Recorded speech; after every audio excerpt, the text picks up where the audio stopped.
Okay, welcome to this brief lecture on Descartes. Rene Descartes, 1596 through 1650. And what I want to do in this lecture is to explore Book 1, or Descartes' first meditation. So Book 1 of the Meditations, and to try to provide some clarity, a little bit of context for this document.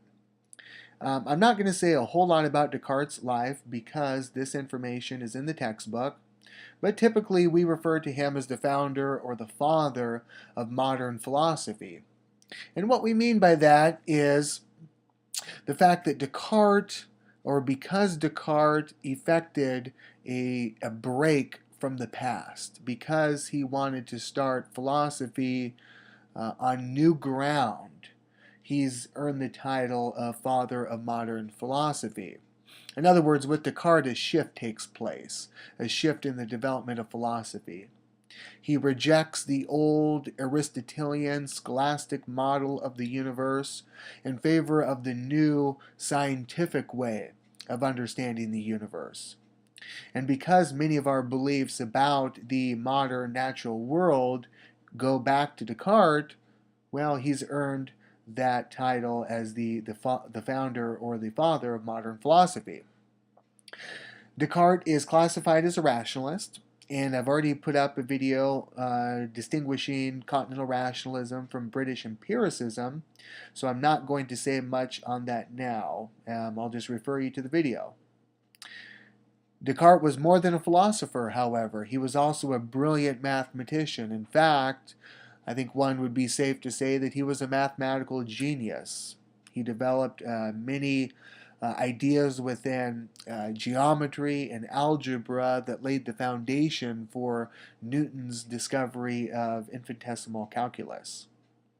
His two major works, Discourse on Method, 1637, Meditations on the First Philosophy, 1641, both of which are very important in the history of philosophy. We are primarily going to focus on Meditations on the First Philosophy, Book 1, so it's to that we will turn. So what's Descartes' overall goal? What is he trying to accomplish? Well, he tells us in Book 1, or Meditation 1, he says he wants to break with the past and start philosophy anew. In other words, he's tired of the old traditional Aristotelian way of viewing the world. Right? He wants to begin philosophy on new ground, right? To see if it can reveal anything new about the world. He also wants to develop a system of knowledge that is absolutely certain, beyond skepticism, and does not appeal to authority. And in Meditation 1, Descartes gives a brief biographical account of his life. And he writes how much of what he has come to believe is either false or there's no real evidence for it. Right? That is to say, much of what he has taken to be true has been handed to him based on authority. Right? Whether it's the authority of the church, or the authority of the state, or the authority of parents or society. Descartes no longer wants to appeal to authority or tradition to know that something is true. Right? He wants to be able to prove it using his own mind and his own reason as his only guide.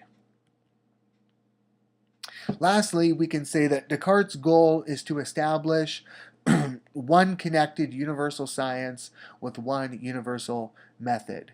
For Descartes, all the sciences are intricately connected with one another. And what he attempts to do in the Meditations is to provide a secure metaphysical foundation for the development of the sciences. Whether it's physics, or whether it's medicine, or mechanics, or morals, or whatnot, Descartes thinks that all of these various natural sciences have to be anchored on a very secure foundation. Okay, so how does Descartes arrive at truth? Or how does he go about achieving his goal of establishing one interconnected universal science? Well, in short, he implies doubt, right, as a method. Okay, now we've all experienced doubt. We've doubted before, right, whether God exists, or we doubt whether maybe our parents love us, or whether we're really friends with somebody. I mean, all of us have experienced doubt to a certain degree, but we've probably never used it or incorporated doubt as part of a method. And in particular, we've probably never used doubt to arrive at truth, which is exactly what Descartes is going to do. So his doubt is radical, very radical. He wants to doubt everything that admits of the slightest degree of doubt. Okay, now let's think about that for a minute here. If I was to write up on a board, or if you were to sit down and write on a piece of paper, everything that you could possibly doubt, you could spend your entire life filling up one piece of paper after another, and you would never exhaust every possibility. In other words, our doubt could extend infinitely. We could doubt whether there's an external world. We could doubt whether I'm sitting in front of this computer speaking to you. You could doubt whether you're really in front of a computer listening to this lecture.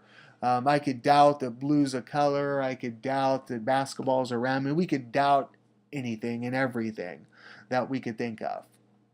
Well, Descartes recognizes this, and he knows that this would simply take too long. Okay, so he's got to get to the heart of the matter. Okay, but before we get there, I want to bring up to your attention 4 different characteristics of Descartes' doubt, because it's really easy at this point to get this confused or to misunderstand exactly what he is referring to. So first and foremost, remember that his doubt is methodic. It's part of a method that he is using. Okay, so he's not saying that we should live our lives like this. He is not saying that we should go get into the car, jump on the highway and doubt whether there's a semi coming at us or anything like that. I mean, that would just be ridiculous and stupid. The doubt is part of a method. So he thinks that if he doubts correctly, ultimately he's going to discover one universal truth that is beyond the possibility of doubt. Okay, so his doubt is part of a method, a set of rules or principles that he is using to arrive at truth. But the doubt's also universal. So he wants to doubt everything. He's not going to limit his doubt. He's not going to section off one part of his life that is beyond doubt, or that he is afraid to doubt, right? It's universal. It's going to extend to everything. The doubt's also provisional, in that it is only for a short period of time he is going to doubt what he doubts, right? It may turn out that a belief he now currently doubts later turns out to be true. Okay, so it's provisional. It's just for a short time. He's not telling us that we should live our lives like this 100% of the time. And finally, the doubt is theoretical. So again, it's part of a thought experiment. Okay, and in a way, Descartes invites us to participate in this thought experiment. Right, so it's theoretical in nature. It's not practical. We certainly couldn't live our lives like this. Okay, so let's look at Descartes' progression of doubt in the first meditation. And what we're going to find is that it goes through 3 distinct stages, or his doubt, you can say, goes through 3 distinct stages. At first, he doubts sensation. Okay, by sensation is meant anything that we experienced through the 5 senses.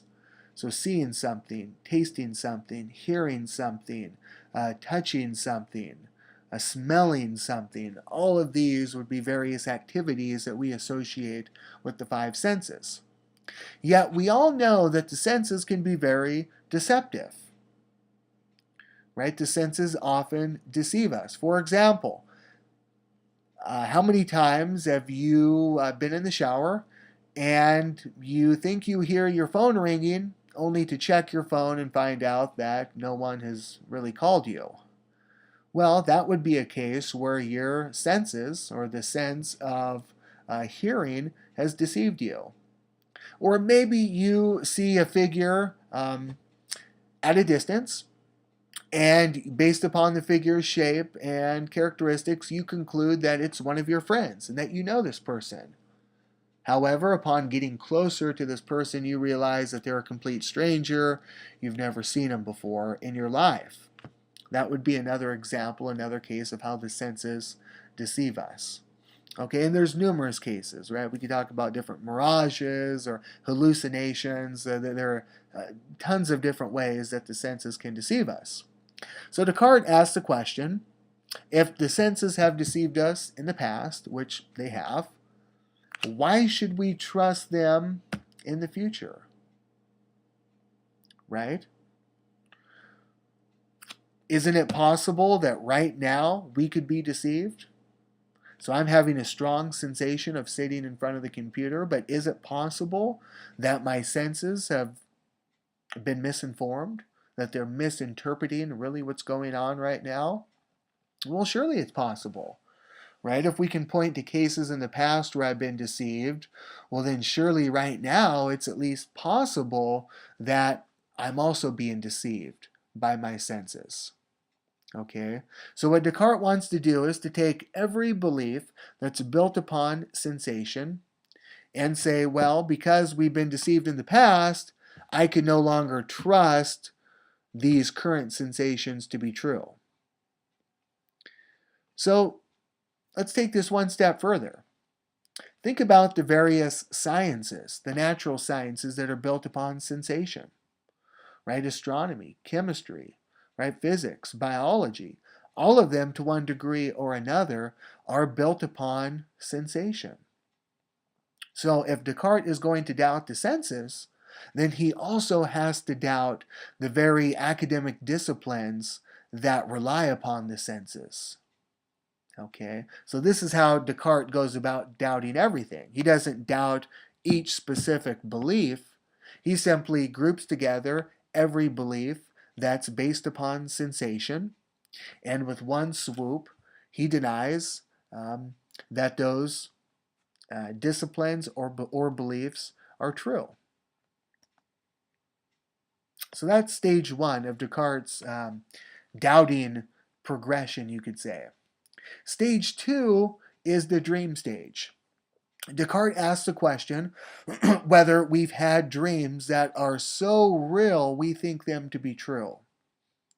And most of us, if we're honest with ourselves, would say, sure, we have had dreams that are so realistic and so vivid that we've woken from them absolutely convinced that they're true.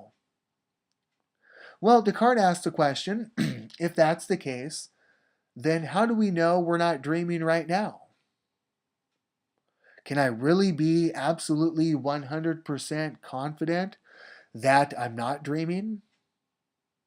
And again, if we're honest, we probably have to conclude that it's possible that I'm dreaming right now, that really I'm lying in bed, sound asleep, maybe snoring a little bit, and I'm only dreaming that I'm sitting here in front of this computer giving a lecture. Okay, is it possible? Descartes wants to ask us. And he thinks that it is. But there's a problem here, and Descartes realizes this. What about mathematics? And this is Descartes' example. So he writes that even when I am dreaming, 2 plus 2 or 2 plus 3 still equals 5. Okay, even when I'm dreaming, 2 plus 3 equals 5. So what about mathematics? What about logic? Even when I'm dreaming, modus ponens is still valid. Right? If P then Q, P therefore Q, that's still a valid deductive argument even though I'm dreaming. So Descartes realizes here that, well, maybe there are some things that we can't doubt. Maybe mathematics and logic are so deductively certain and precise that we can't doubt those. Well, that could be, or is it possible that there is this evil genius, this evil demonic being who is out there in the universe who is bent on nothing but our deception? Right? In other words, Descartes brings up the third stage of doubt with this evil genius. And he asks whether it's possible. Now, again, he's not saying that this evil demon really exists. He's not saying it's really out there. Remember, this is part of a thought experiment. It's part of a method to arrive at truth. But he asks the question whether it's possible that there could be this being out there who wants me to believe that 2 plus 2 equals 4, when in fact 2 plus 2 really equals 5. Is it possible? And again, if we're honest, we have to conclude that, yeah, it's possible. I mean, we can't rule the option out. It may be unlikely, but there's still a possibility that there's some being out there that's constructed the universe in such a way to where I'm always deceived. Right? So this evil being wants me to think that 2 plus 2 equals 4, when in reality 2 plus 2 equals 5. Okay, so after this third stage, Descartes no longer has anything that he is certain of, because it's always possible that this evil genius is out there. So even things like mathematics and logic that we are confident and certain that we know, if this evil genius is out there, we can no longer have that same certainty, right? Because it's possible that he could have created us with, he could have intentionally created us with misguided brains, misguided minds that allow us to be deceived. Okay, so Descartes, after meditation 1, is kind of in a jam here. He wants to arrive at truth, yet because of the evil genius, he can't do so. So he has to continue to explore here. And here is what he concludes. He concludes that if he is doubting, then there has to be some sort of thought that exists, right? Doubt essentially is a form of thought. Well, if there's thought, there has to be a thinker. There has to be someone who exists who is thinking the thought. And if there's a thinker, then there has to be existence. We know that things simply don't think, that don't exist, right? One has to exist first in order to think. Thus, Descartes concludes, if I'm deceived, I must exist to be deceived. If I'm dreaming, I must exist to dream. And this leads Descartes to formulate his famous cogito ergo sum, I think, therefore I am. So no matter whether this evil demon, this evil genius is out there or not, as long as Descartes is aware that he is thinking, he is confident that he exists. So this is that one truth that Descartes wanted to build, that he wanted to find and build his entire philosophy upon. So the one truth is his own existence. He exists. And even if that evil demon is out there somewhere trying to convince him that he doesn't exist, well, you still have to exist in order to doubt that you don't exist. Or you still have to exist in order to doubt that you exist, right? So existence is necessary, Descartes thinks.